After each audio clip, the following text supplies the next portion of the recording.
Every moment of every day, your heart is having a conversation with your brain. Every human heart, around the heart, is a field of energy. 5 to 8 feet, 2 to 3 meters diameter. And this field of energy can be measured now in ways that make it very useful to us. The Institute of Heart Math has designed equipment that will help us to measure this field. Every moment of every day, your heart is sending signals to your brain, telling your brain what kind of energy to send to your body. Every moment of every day, there is a signal from your heart to your brain. What we now know is, when I was in school and when many of our listeners were in school, we were taught that this is a physical reality made of atoms. And our atoms would look like little solar systems. They were modeled as little solar systems, things in the middle called a nucleus with other things orbiting them like electrons. And those days are long gone. We now look at atoms rather than things orbiting around other things. We look at them as concentrations of energy in space and time, where there are no clear-cut things. Now, where this gets important is that scientists, and this is in the standard physics textbooks, this is no surprise what I'm about to say, is that if you change the field of energy that the atom lives in, you change the atom. You can change that field electrically, or you can change it magnetically.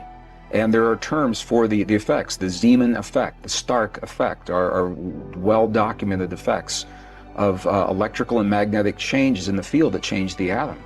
Or, while it sounds technical and maybe not relevant, where it gets really relevant very fast, is our hearts are the strongest bioelectrical and magnetic field generators in our bodies. Our hearts generate stronger electrical fields than our brains.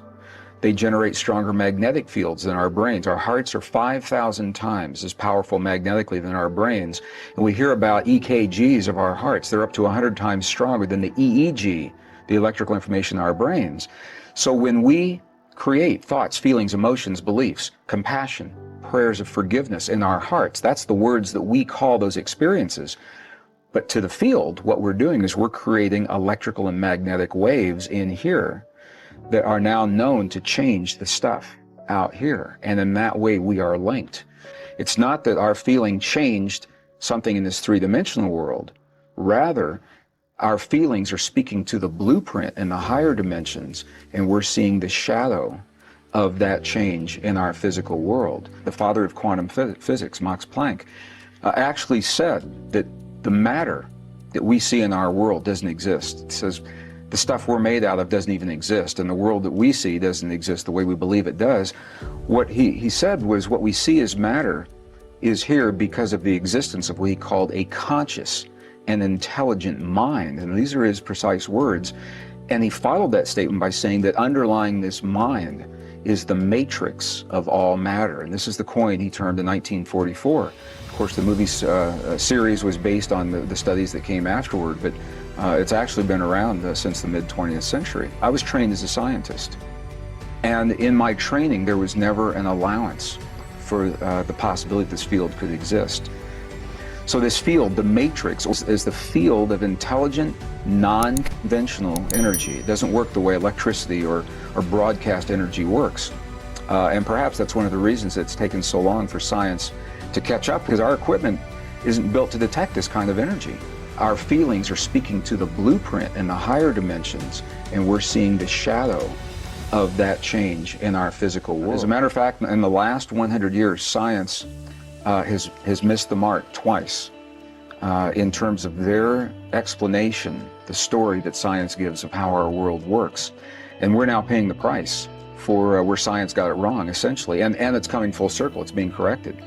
But the first place that this happened was with the belief that the space between things is empty.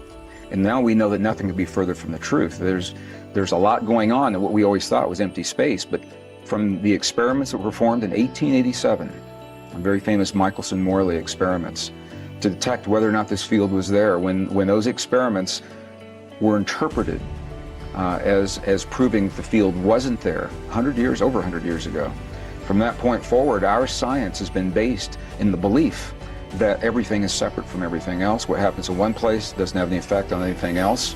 And now we know that these two assumptions are flat wrong.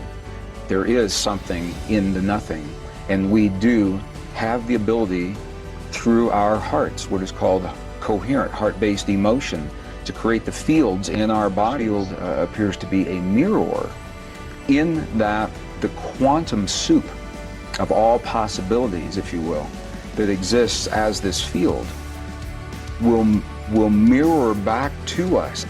And what makes it so significant in our lives is the fact that number one, through this field, all matter appears to be connected. And the word that science is using for this connection now is called entanglement.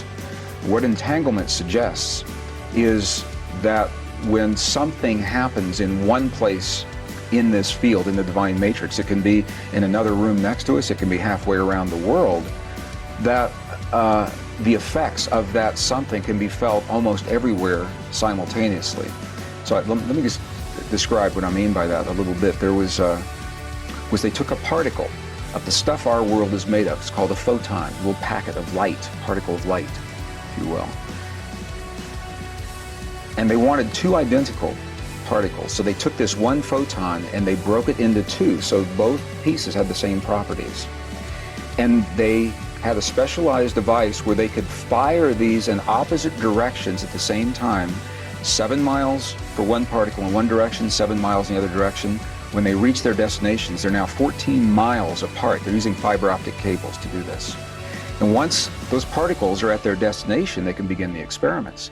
And what they found was whatever they would do to one particle, in a moment in time, the other one acted like it just had the experience faster than it could have if this one were transmitting the information to the other one. Sometimes this one would act like it was having the experience before this one even finished its experience. They said they were tickling or disturbing the particles. They would change the charge or change the spin rate or force the particle to go take path A or path B. But whatever they were doing over here, this particle always had the identical experience, as if they were still connected even though they were physically separate.